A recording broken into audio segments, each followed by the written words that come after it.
आज ज़मीन पर बेशुमार अक़साम की कलीसियाएं और मज़ाहिब हैं।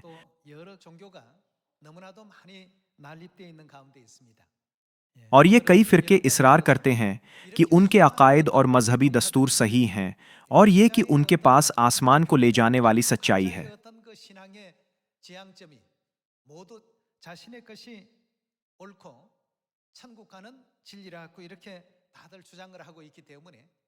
इसलिए हम अपने ख़यालात को एक तरफ रखते हैं और ये समझने में कुछ वक्त लेते हैं कि खुदा इस सूरत हाल के बारे में क्या सोचते हैं, और उन्होंने इन मज़ाहिब के बारे में किया नबूत की थी जो ज़मीन पर आखिरी दिनों में ज़ाहिर होंगे।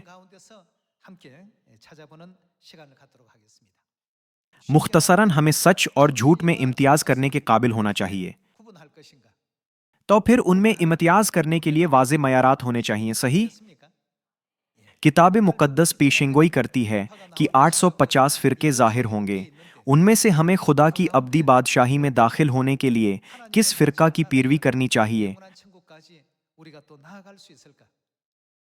अगर हम जवाब ढूंढने में नाकाम रहें तो हमारा ईमान बेकार हो जाएगा। हम दुरुस्त राह पर नहीं चल सकते और निजात का हमसे कोई ताल्लुक नहीं रहेगा। आज हम किताब मुक़द्दस की नबूतों पर ज़्यादा ध्यान दें और खुदा की मर्ज़ी के मुताबिक रास्त काम करें।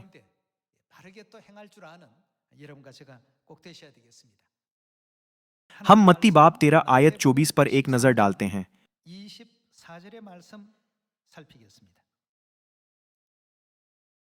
उसने एक और तमसील उनके सामने पेश करके कहा कि आसमान की बादशाही उस आदमी की मानिंद है जिसने अपने खेत में अच्छा बीज बोया, मगर लोगों के सूते में उसका दुश्मन आया और गेहूं में कड़वे दाने भी बो गया। मालिक ने अपने खेत में अच्छा बीज बोया, लेकिन रात को जब सब सो रहे थे उसका दुश्मन आकर कड़वे दाने बो गया।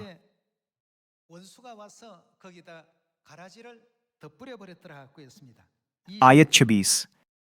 बस जब पत्तियां निकलें और बालें आएं तब वो कड़वे दाने भी दिखाई दिए। नौकरों ने आकर घर के मालिक से कहा, ए खुदावंद, क्या तूने अपने खेत में अच्छा बीज न बोया था? उसमें कड़वे दाने कहां से आ गए? किसने ये किया था? उसने उनसे कहा, यह किसी दुश्मन का काम है। नौकरों ने उससे कहा, तो क्या तू चाहता है कि हम जाकर उनको जमा करें? उसने कहा, नहीं, ऐसा ना हो कि कड़वे दाने जमा करने में तुम उनके साथ गेहूं भी उखाड़ लो। कटाई तक दोनों को इकट्ठा बढ़ने दो, और कटाई के वक्त मैं काटने वालों से कह दूंगा कि पहले कड़वे दाने जमा कर लो और जलाने के लिए उनके गट्ठे बांध लो, और गेहूं मेरे खत्ते में जमा कर दो। क्या यीशु 2000 साल पहले जमीन पर बनी नुआ इंसान को बचाने नहीं आए थे? तो फिर बनी आदम को बचाने के अमल में कड़वे दाने और गेहूं की तमसील एक बहुत अहम सच्चाई है। चूंकि इस तमसील में निजात का असल अंसुर मौजूद है, इसलिए यीशु हमें यह तालीम न देते अगर इसका हमारी निजात से कोई ताल्लुक ना होता। क्या उन्होंने हमें यह तालीम दी होती? हरगिज नहीं। इसलिए आए वो मंजर देखते हैं जहां यीशु ने इस तमसील को बयान किया था। आयत 34 की तरफ जाते हैं। ये सब बातें यीशु ने भीड़ से तमसीलों में कहीं, और बगैर तमसील के वो उनसे कुछ ना कहता था, ताकि जो नबी की मारिफत कहा गया था वो पूरा हो कि मैं तमसीलों में अपना मुंह खोलूंगा, मैं उन बातों को जाहिर करूंगा जो बनाए आलम से पोशीदा रही हैं। आयत 36। उस वक्त वो भीड़ को छोड़कर घर में गया और उसके शागिर्दों ने उसके पास आकर कहा कि खेत के कड़वे दानों की तमसील हमें समझा दे। उसने जवाब में कहा कि अच्छे बीज का बोने वाला इब्ने आदम यानी यीशु है। यीशु ने कहा कि उन्होंने इस दुनिया के खेत में अच्छा बीज बोया था, और बयान किया कि अच्छा बीज बोने वाला मालिक खुद यीशु हैं।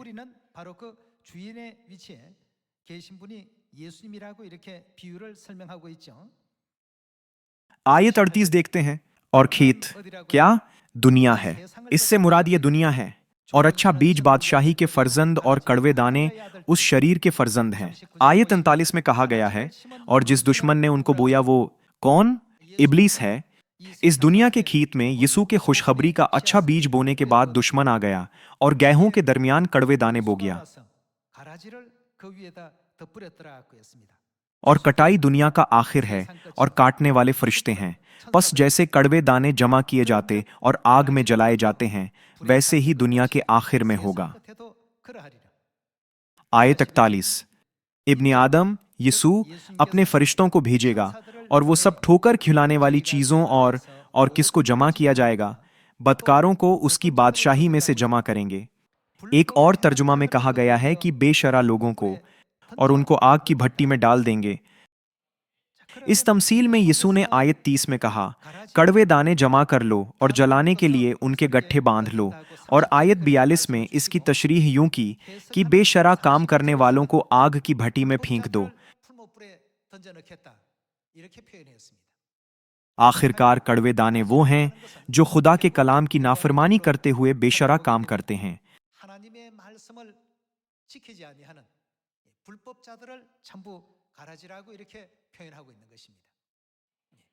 आयत 30 में यीशु ने कहा, कड़वे दाने जमा कर लो और जलाने के लिए उनके गुट्ठे बांध लो। आयत 41 और 42 के जरिए जो ये बयान करती हैं कि बेशरा काम करने वालों को गट्ठे में बांधकर आग की भट्टी में फेंक दो, हम बखूबी समझ सकते हैं कि कड़वे दाने वो लोग हैं जो खुदा के कलाम की पैरवी नहीं करते और जो खुदा की शरीयत और फरामीन पर अमल नहीं करते। मत्ती बाब 13 में कड़वे दाने और गेहूं की तमसील से हमें एक और अहम नुक्ते को जानने की जरूरत है। खेत में गेहूं बोने वाला इब्ने आदम यीशु थे। यीशु के खुशखबरी के अच्छे बीज बोने के बाद उनका दुश्मन आया और उसने अच्छे बीजों में कड़वे दाने बो दिए।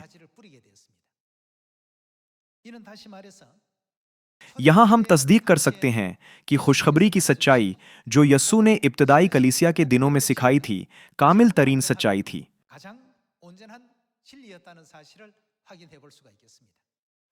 इसलिए अगर हम ये देखें कि यीशु और रसूलों के इस दुनिया से चले जाने के बाद तारीख में कौन से अकायद जाहिर हुए, तो हम वाज़े तौर पर तस्दीक कर सकते हैं कि ये खुदा की मर्जी नहीं है, बल्कि बेशरा काम हैं जो दुश्मन ने अंजाम दिए थे।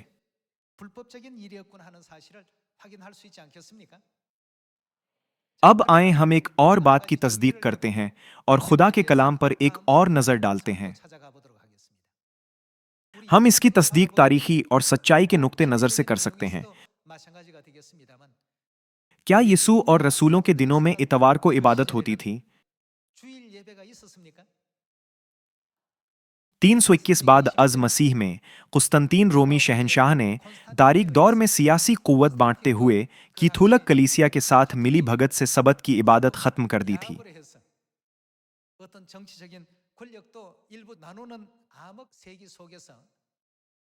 उस वक्त से इतवार की इबादत अपनी ताकत को बरुए कार लाने लगी। 321 बाद अज मसीह में कुस्तंतीन ने इतवार का कानून बनाया।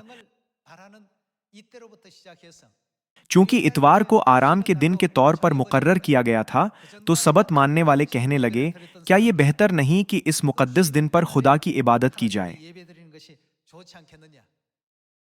यूं आज के दिन तक इतवार की इबादत खुदा की इबादत के दिन के तौर पर मानी जाने लगी।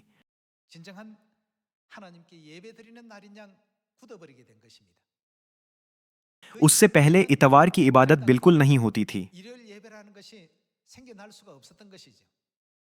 यीशु और रसूलों और उनके शागिर्दों और अगली नस्लों ने मुस्तकिल तौर पर सबत के दिन को माना था।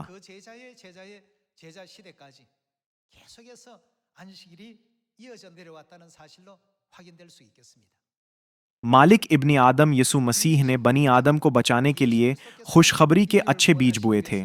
ताहम इसके बाद उनका दुश्मन आया और सच्चाई में उलझन पैदा करने के लिए कड़वे दाने बो दिए। यही बात यीशु ने मत्ती बाब 13 में बयान की थी।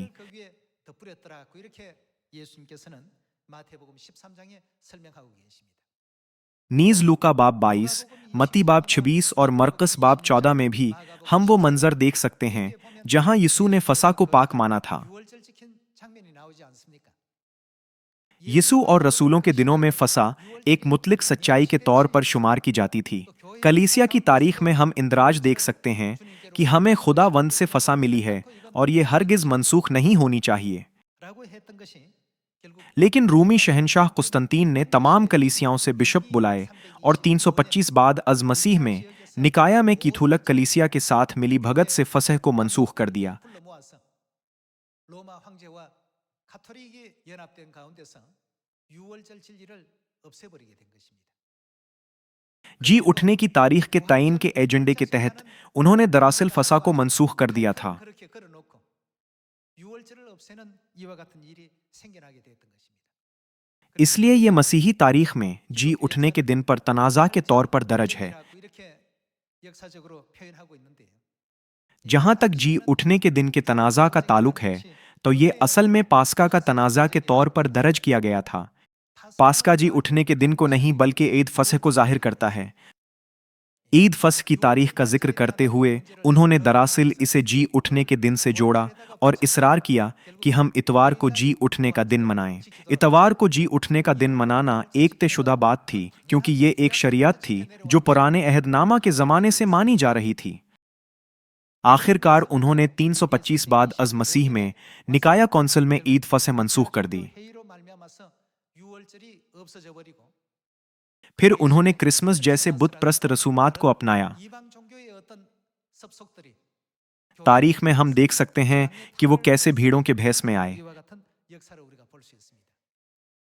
जैसे कि यीशु ने इब्तदा ही से अंजाम को देखा था, वो जानते थे कि ये चीजें रूनमा होंगी, इसलिए उन्होंने मत्ती बाब 13 में किया कहा था। 뭐라고 했습니까? मालिक ने खेत में अच्छा बीज बोया था। उन्होंने वो बेशकीमत खुशखबरी बोई थी जो आसमान की बादशाही को ले जाती है। यहां हमें उस वक्त पर गौर करना चाहिए जब दुश्मन ने काम करना शुरू किया। 잘 보셔야 되겠습니다. जब हर कोई सो रहा था, उनका दुश्मन आ गया और गेहूं में कड़वे दाने बो दिए। 가라지를 전부 다 덧뿌렸더라고 했습니다. आप सब, क्या आपने गेहूं के खेत में कड़वे दाने देखे हैं? 피라고 하죠. कड़वे दाने गेहूं से ज्यादा ताकतवर हैं। 굉장히 강합니다. वो गेहूं से भी लंबे होते हैं। 보다 훨씬 더 크죠. अगरचा कड़वे दाने बोए नहीं जाते, वो कुदरती तौर पर उगते हैं। 것이 이와 같은 가라지들인데 और इससे भी बदतर ये है कि चूंकि दुश्मन ने गेहूं में कड़वे दाने बोए थे, तो वो इस दुनिया में कितना ज्यादा फले फूलेंगे। यीशु ने पेशतर ही नबूत कर दी थी कि आखिरी दिनों में खुदा की सच्ची कलीसियाओं की निस्बत कड़वे दानों की तरह कलीसियाएं ज्यादा होंगी। 많다는 사실을 이미 예수님께서 예언해 두셨던 바입니다. 예. 그리고 मसीहियत ने सलीब की ताजीम जैसी बुत प्रस्त रसूमात को भी अपना लिया। 기독교에서 왔던 그 모든 습속을 그대로 기독교가 흡수를 해버린 것입니다. क्या पहले ऐसी चीजें थीं? 있었는가? नहीं। पतरस, यूहन्ना और याकूब ने सबत और ईद फसह तो मनाई, मगर क्रिसमस नहीं मनाया और उनमें जी उठने के दिन अंडे खाने का दस्तूर नहीं था। 그런 어떤 습관을 행한다. यसू और रसूलों के इस दुनिया से जाने के बाद कुछ नया जाहिर होना शुरू हुआ। जी उठने का दिन बाज औकात ईस्टर भी कहलाता है। 이스터라고 이렇게 표현하는데 ईस्टर का आगाज बुत प्रस्त मजहब से हुआ जो यूरोप में इवस्ट्रे देवी की पूजा करता था। 경배하는 이방 종교에서 전부 들여왔던 ये खुदा की खालिस सच्चाई नहीं है, बल्कि बुत प्रस्त रिवाज है। मसीहियों ने इसे कबूल कर लिया। 모방하고 그런 것을 취해서 이와 같이 만들게 된 것입니다. यूं चीजें जो मसीह की बोई गई खुशखबरी से मुख्तलिफ थीं अपना ली गईं और अब तमाम कलीसियाएं इसे मना रही हैं, गौया ये दी गई है। 당연한 것처럼 이제 모든 교회가 지켜 행하고 있습니다. यीशु ने कहा कि वो आसमान के सच्चे लोगों को झूठे लोगों से जुदा करेंगे। 거짓 백성들을 전부 가리시겠다고 했습니다. 자, 그 가리시는 장면을 हम मत्ती की इंजील बाब 7 देखते हैं। 그래서 확인해 보도록 합시다. मत्ती बाब 7 आयत 21। जो मुझसे ए खुदावंद कहते हैं, ए खुदावंद कहने का मतलब है यीशु कहना। उनमें से हर एक आसमान की बादशाही में दाखिल ना होगा, मगर वही जो मेरे आसमानी बाप की मर्जी पर चलता है। 들어가리라고 했습니다. अगर हम अपनी सख्त मजहबी जिंदगी के बावजूद आसमान की बादशाही में दाखिल नहीं हो सकते, तो हम कितने काबिल तरस होंगे। 못 들어가게 됐다. 이보다 더 큰 불행이 있겠습니까?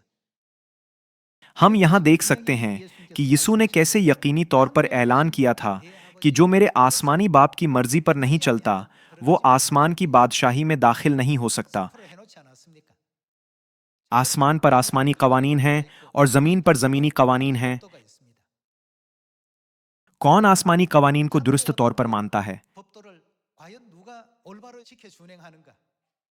ہمیں اس کے بارے میں سنجیدگی سے سوچنے کی ضرورت ہے۔ تمام کلیسیائیں اتوار کو عبادت کرتی ہیں، لیکن خدا کی کلیسیا ہفتہ کے دن عبادت کیوں کرتی ہے؟ خدا کی کلیسیا عید فصح کیوں مناتی ہے؟ دیگر تمام کلیسیائیں چرچ کی عمارت کے اوپر صلیب کو نصب کرتی ہیں، خدا کی کلیسیا کے پاس صلیب کیوں نہیں ہوتی؟ آپ سب کو ان باتوں کے بارے میں متجسس ہونا چاہیے۔ آسمان پر جانے کے لیے آپ کو اس کے بارے میں متجسس ہونا چاہیے۔ اگر میں ان بہت سے لوگوں کی پیروی کروں جو میرے آگے جا رہے ہیں تو میں بھی آسمان پر جا سکوں گا۔ اگر آپ مبہم طور پر ایسا سوچتے ہیں تو یہ بہت خطرناک ہے۔ یہاں یہ واضح طور پر کہا گیا ہے کہ جو آسمانی باپ کی مرضی پر چلتا ہے وہ آسمان میں داخل ہو سکتا ہے۔ اگر کچھ خدا کی مرضی کی نسبت مختلف ہے تو کیا ہمیں معلوم نہیں کرنا چاہیے کہ کیا صحیح ہے؟ وہ اتوار کو عبادت کیوں کرتے ہیں اور خدا کی کلیسیا ہفتہ کے دن خدا کی عبادت کیوں کرتی ہے؟ کلیسیا سبت کی عبادت کیوں کرتی ہے؟ جب وہ کرسمس مناتے ہیں تو خدا کی کلیسیا نہیں مناتی۔ ایسا کیوں ہے؟ کیا آپ کو معلوم نہیں کرنا چاہیے کہ کون صحیح ہے؟ آپ کو سوال کرنے کی ضرورت ہے۔ یہ لکھا ہے کہ لوگوں کو باپ، بیٹے اور روح القدس کے نام سے بپتسمہ دو، لیکن وہ لوگوں کو ناموں سے نہیں بلکہ القاب سے بپتسمہ کیوں دیتے ہیں؟ وہ کہتے ہیں میں اس شخص کو باپ اور بیٹے اور روح القدس کے نام سے بپتسمہ دیتا ہوں۔ باپ، بیٹا اور روح القدس محض القاب ہیں، نام نہیں۔ لیکن خدا نے کتاب مقدس میں واضح طور پر کہا کہ انہیں باپ اور بیٹے اور روح القدس کے نام سے بپتسمہ دو۔ تو پھر خدا باپ کا نام، خدا بیٹے کا نام اور روح القدس کا نام ہونا چاہیے، صحیح؟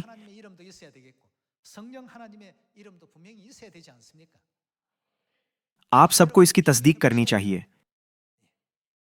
اگر آپ سوچتے ہیں مجھے کہا گیا تھا کہ چرچ آ کر بپتسمہ لو تو میں نے بپتسمہ لے لیا، تو یہ بہت خطرناک ہے۔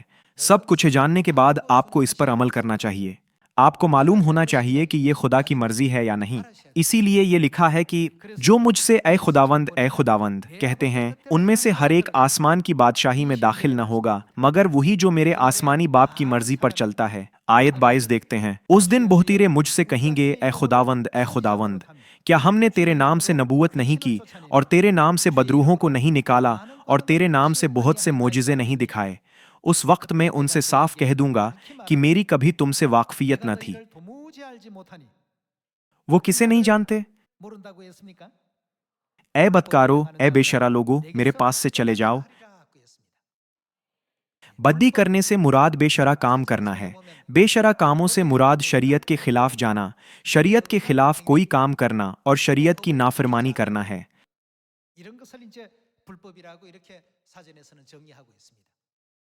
آئیں غور کرتے ہیں کہ شریعت کے خلاف جانے کا کیا مطلب ہے۔ ایک لغت کے مطابق بے شرع کام کا مطلب ہے شریعت کو توڑنا، یعنی شریعت کے خلاف جانا یا اسے پامال کرنا۔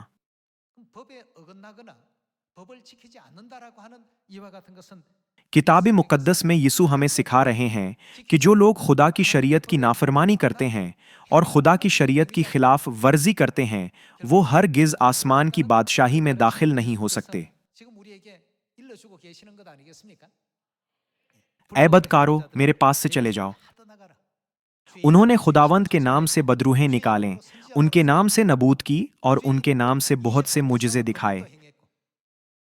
اگرچہ انہوں نے یہ سب کیا، یسوع نے ان سے کہا میری کبھی تم سے واقفیت نہ تھی۔ یسوع کے انہیں نہ جاننے کی وجہ یہ تھی کہ وہ بے شرع تھے۔ یہاں شریعت سے مراد خدا کی شریعت ہے۔ ہر کوئی 10 احکام کو جانتا ہے، کیا نہیں جانتا؟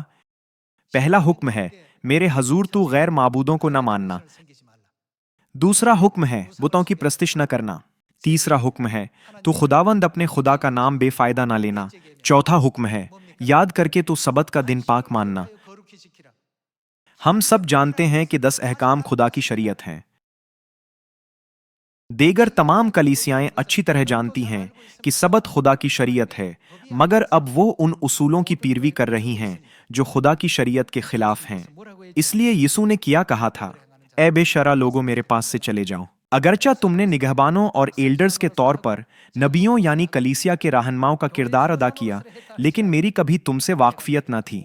तुम सब मेरे पास से चले जाओ। ये यीशु की कड़वे दानों और गेहूं के बारे में वजाहत का सबसे अहम हिस्सा है।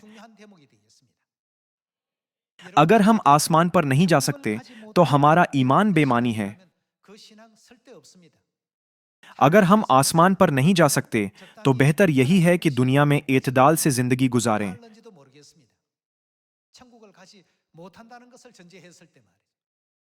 ताहम हम सब खुदा पर ईमान रखते हुए दुरुस्त ईमान की ख्वाहिश के साथ आसमान की तरफ बढ़ रहे हैं।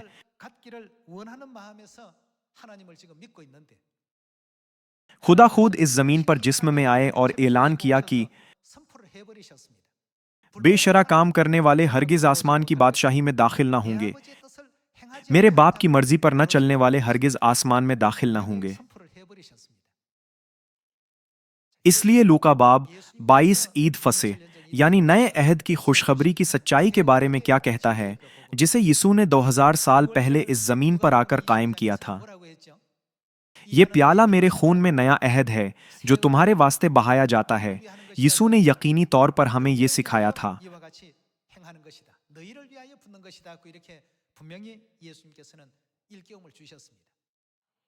ताहम खुदा की कलीसिया के सिवा कोई कलीसिया नहीं है जो ईद फसह मनाती हो। बाप इस जमीन पर आए और हमें ईद फसह की हिदायत देते हुए ईद फसह का ऐलान किया। बाज लोग इसरार करते हैं कि ईद फसह वो दिन है जब इस्राएली मिस्र की गुलामी से आज़ाद हुए थे। इसलिए हमें ईद फसह उस दिन मनानी है जब हमारा मुल्क आज़ाद हुआ था। मैंने सुना है कि बाज़ कलीसियाएं अपनी सवाबदीद पर ईद फसह की तारीख यूं मुकर्रर करके मनाती हैं, ताहम ये ईद फसह की तारीख नहीं है। अहबार 30 आयत 4 दिखाती है कि फसह कब मनानी है। खुदा ने यकीनी तौर पर यह कहते हुए ईद फसह की तारीख मुकर्रर की थी कि पहले महीने की 14वीं तारीख को शाम के वक्त खुदावंद की फसह हुआ करे। इसलिए हम इसे खुद से ये कहते हुए तब्दील नहीं कर सकते कि इस दिन ईद फसह है, उस दिन ईद फसह है। सब्त के साथ भी ऐसा ही है। खुदा ने 7वें दिन को बरकत दी और इसे मुकद्दस ठहराया। उन्होंने इसे मुकद्दस दिन के तौर पर मुकर्रर किया था। ताहम लोग हफ्ते के 7वें दिन नहीं बल्कि पहले दिन इबादत करते हैं जिसका खुदा की तरफ से कोई वादा नहीं है। जाहिरी तौर पर वो कड़वे दानों की तरह फले फूले और कामयाब हो गए, लेकिन बातनी तौर पर वो गेहूं नहीं है जो किसान चाहता है।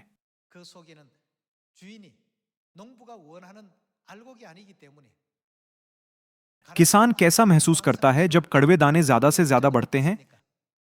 वो मुस्तरिब और परेशानी महसूस करता है, क्योंकि वो नहीं है जो वो चाहता है। इसलिए यीशु ने आखिरी दिनों में कटाई करने वालों को कड़वे दानों की तमसील के जरिए किया बताया था। कड़वे दाने जमा करके आग में फेंक दो, फिर गेहूं जमा करके मेरे खते यानी आसमानी खते में ले आओ।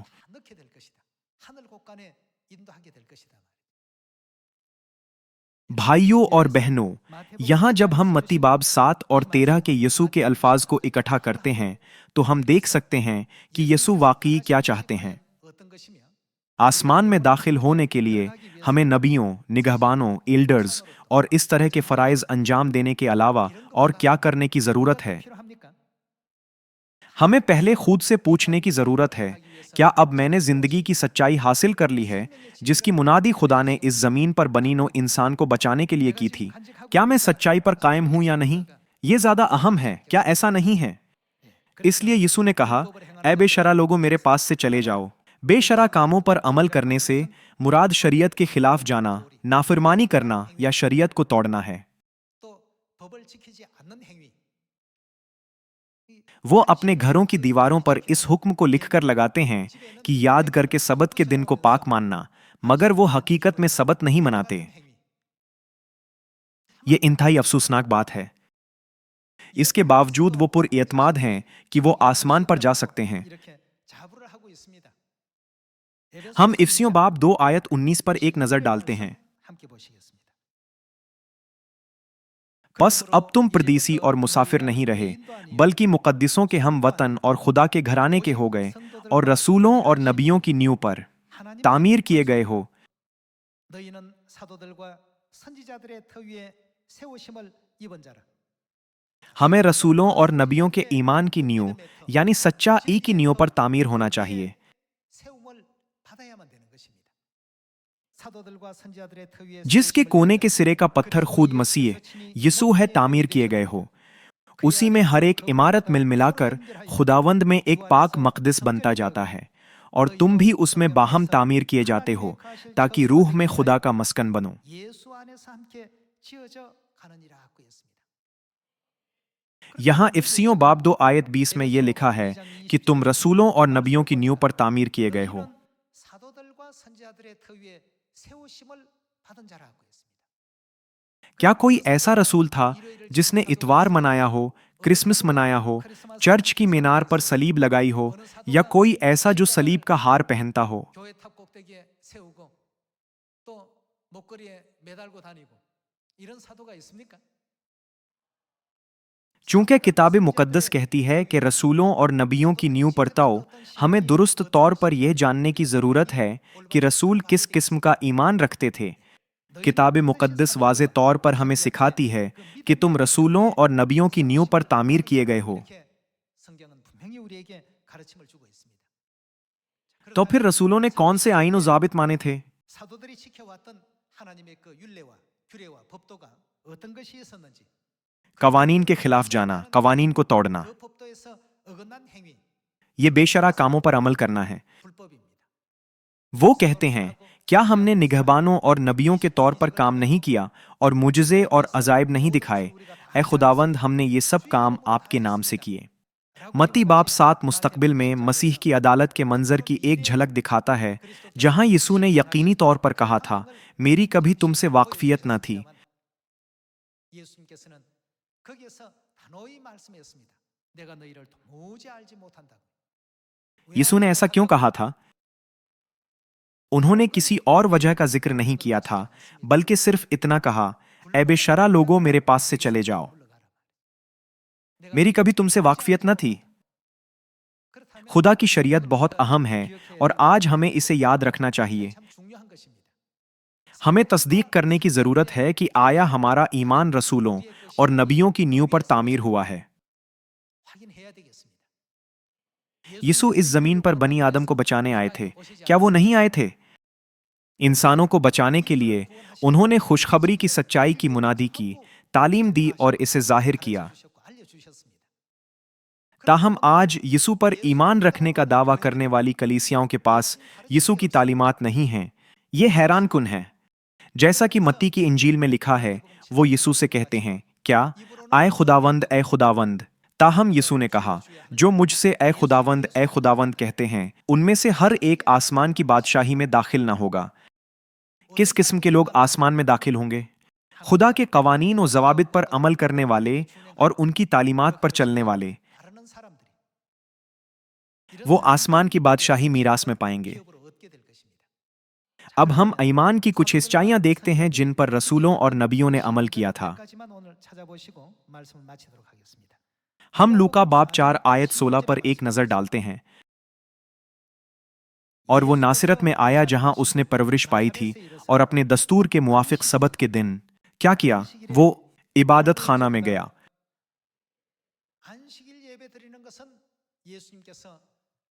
सबत के दिन इबादत करना उनका दस्तूर था, और पढ़ने को खड़ा हुआ।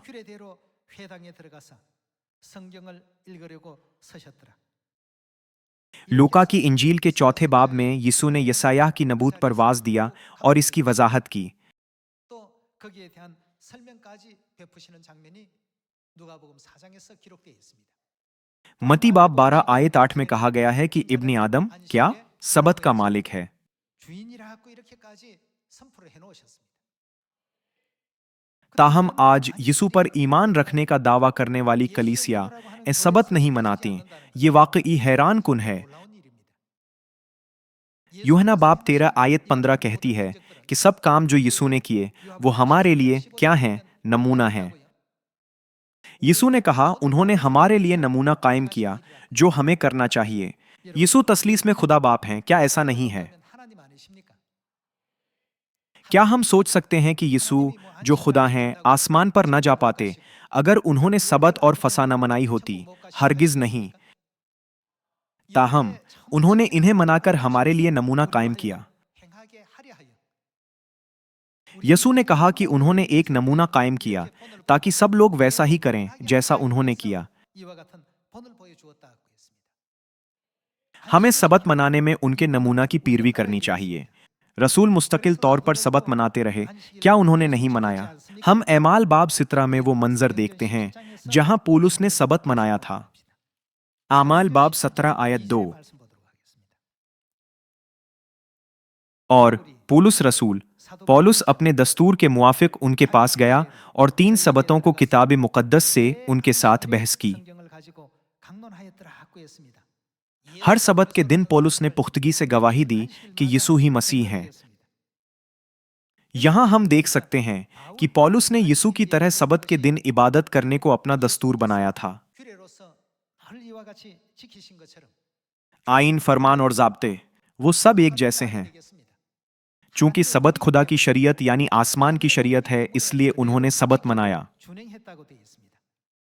ये सब वो सच्चाइयां हैं जिन्हें हम रसूलों और नबियों के ईमान की नींव से हासिल कर सकते हैं। 우리가 발견할 수 있는 진리의 부분들이 되겠습니다.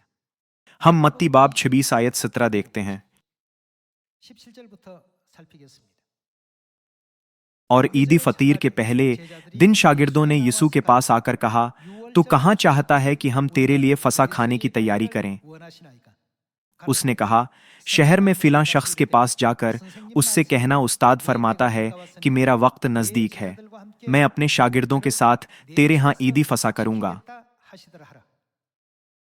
क्या यीशु ने कहा था कि वो फसा मनाएंगे या नहीं? 했습니까? 지키겠다 했습니까? यीशु ने कहा कि वो फसा मनाएंगे और उन्होंने इसे मनाया। 6월절입니다. ताहम फसा जिसे यीशु और रसूलों ने मनाया था को रोमन कीथोलिक कलीसिया और रूमी शहनशाह ने मनसूख कर दिया। 로마 황제의 그런 권력에 의해서 없어졌다고 해서 क्या होगा अगर हम इसे अपने ईमान की जिंदगी से निकाल दें? ऐसा करना बहुत ही मुज्जाद और गलत होगा। फसा और सब्त को यीशु ने भी मनाया था, जिन पर हम ईमान रखते हैं, और रसूलों ने भी मनाया था। 이와 같은 6월절입니다. 안식일입니다. यीशु ने पतरस और यूहन्ना को फसा की तैयारी के लिए भेजा। 6월절을 준비하라고 하셨고 इसके अलावा यीशु ने यह ऐलान भी किया कि मैं इसे मनाऊंगा। 까지 해놓으셨습니다. क्या यीशु ने हमें जहन्नम में भेजने के लिए ऐसे नमूने कायम किए थे? 보내시려고 이런 본을 보이셨겠습니까? उन्होंने हमें आसमान पर भेजने के लिए ऐसे नमूने कायम किए थे, क्या ऐसा नहीं है? उन्होंने नमूने इसलिए कायम किए कि हम आसमानी शरीयत की पैरवी कर सकें। इसीलिए इफसियों बाब 2 में यह कहा गया है कि तुम रसूलों और नबियों की नींव पर तामीर किए गए हो। चूंकि तुम्हारे ईमान की नींव रसूलों और नबियों पर होनी चाहिए, इसलिए इसके बगैर ईमान कड़वे दानों की तरह है। 신앙은 전부 가라지다. कड़वे दानों का मतलब है जाली। 가짜다는 얘기입니다. ऐसे ईमान से हम आसमान में दाखिल नहीं हो सकते। 그런 내용이 아니다. कड़वे दाने चाहे कितने ही लंबे, मजबूत और गहरी जड़ों वाले क्यों ना हों, वो जितने ज्यादा मजबूत हैं, खुदा को उतना ही नाखुश करते हैं। 튼실하면 할수록 하나님께서 기뻐하지 아니하는 이런 어떤 존재밖에는 될 수가 없는 것입니다. किसान उस वक्त खुश होता है जब गेहूं अच्छी तरह बढ़ता और मजबूत होता है। अगर किसान की जमीन हर जगह कड़वे दानों से भर जाए तो क्या वो खुश होगा? 막 채운다고 한다면 기쁘겠습니까? अगर आप किसान हैं तो क्या आप इससे खुश होंगे? आप हरगिज खुश नहीं होंगे। किसने ऐसा काम किया था? 그렇습니까? यीशु ने कहा, एक दुश्मन ने यह किया था। खुदा ने ऐसा काम हरगिज नहीं किया। हम पहला कुरिन्थियों बाब 11 आयत 1 से देखते हैं। तुम मेरी मानिंद बनो जैसा मैं मसीह की मानिंद बनता हूं। मैं तुम्हारी तारीफ करता हूं कि तुम हर बात में मुझे याद रखते हो, और जिस तरह मैंने तुम्हें रवायतें पहुंचा दी, तुम उसी तरह उनको बरकरार रखते हो। बस मैं तुम्हें आगाह करना चाहता हूं कि हर मर्द का सर मसीह और औरत का सर मर्द और मसीह का सर खुदा है। 그리스도의 머리는 하나님이시라. जो मर्द सर ढनके हुए दुआ या नबूवत करता है, वो अपने सर को बेहुरमत करता है। 그 머리를 욕되게 하는 것이요. اور جو عورت بے سر ڈھنگ کے دعا یا نبوت کرتی ہے وہ اپنے سر کو بے حرمت کرتی ہے کیونکہ وہ سرمنڈی کے برابر ہے۔ 버림인 것과 다름이 없습니다. اگر عورت اوڑھنی نہ اوڑھے تو بال بھی کٹائے۔ اگر عورت کا بال کٹانا یا سر منڈانا شرم کی بات ہے تو اوڑھنی اوڑھے۔ آیت 3 میں ہر مرد کا سر کون ہے؟ یہ مسیح ہیں۔ اس لیے اس لحاظ سے کہ ہمیں خدا کے جلال کو نہیں چھپانا چاہیے، ہر مرد کو عبادت کے دوران اوڑھنی نہیں اوڑھنی چاہیے۔ 남자는 예배 드릴 때 머리에 수건을 서지 않도록 돼 있고 یہ سکھاتے ہوئے کہ ہر مرد کا سر مسیح ہے اور عورت کا سر مرد ہے اور مسیح کا سر خدا ہے۔ پولس رسول وجہ بیان کر رہا ہے کہ کیوں عورت کو اوڑھنی اوڑھنی چاہیے۔ 이유에 대해서 이와 같이 설명을 지금 하고 있습니다. 그리고 اور آیت 9 کی طرف جاتے ہیں۔ اور مرد عورت کے لیے نہیں بلکہ عورت مرد کے لیے پیدا ہوئی، پس فرشتوں کے سبب سے عورت کو چاہیے کہ اپنے سر پر 천사들을 인하여 권세 کیا 있는 표를 어떻게 하라고 محکوم ہونے کی علامت 그 رکھے۔ 머리 위에 반드시 두라고 했습니다. پولس رسول نے کہا کہ عورت کو سر پر محکوم ہونے کی علامت رکھنی چاہیے۔ 하는 것이 ابتدائی کلیسیا کے وقت کی کرنتھس اب یورپ میں ہے۔ 지금 이제 그 유럽 지역들입니다. پولس رسول نے یہ پیغام یورپ کی کلیسیا کو بھیجا تھا۔ 이와 같은 그 내용을 그대로 또 전해 주었던 것입니다. عورتیں عبادت کے دوران مرد اور عورت دونوں کے لیے برابری کی فریاد کرتی رہیں اور کہتی رہیں کہ صرف عورتوں کو ہی کیوں اوڑھنی اوڑھنی ہے جبکہ مرد ایسا نہیں کرتے۔ تب پولس رسول نے ان پر آسمانی شریعت اجاگر کی تھی۔ پولس رسول نے کہا مرد اپنے سر نہ ڈھانپیں بلکہ عورتیں اپنے سر ڈھانپیں، یہ عبادت کے دوران خدا کی کلیسیا کا ضابطہ ہے۔ 어떤 예배 규례다. فرشتوں کے سبب سے عورت کو چاہیے کہ اپنے سر پر محکوم ہونے کی علامت رکھے۔ 여성에게만 그렇게 하라고 했습니다. 그래서 انہوں نے صرف خواتین کو ایسا کرنے کو کہا تھا۔ سچائی کے یہ تمام ضابطے ابتدائی کلیسیا کے ایمان کی نیو پر ہیں جہاں رسولوں اور نبیوں نے خوشخبری کا کام انجام دیا تھا۔ چونکہ ان کی تاریخ محفوظ ہے اور کتاب مقدس میں درج ہے تو ہم خدا کے آئین سے گریز کرنے والی زندگی نہیں گزار سکتے۔ ہم سب کو خدا کی تعلیمات پر بخوبی عمل کرنا چاہیے جیسے خدا نے سکھایا ہے۔ 할 줄 아는 우리 모두가 반드시 되셔야 되겠습니다.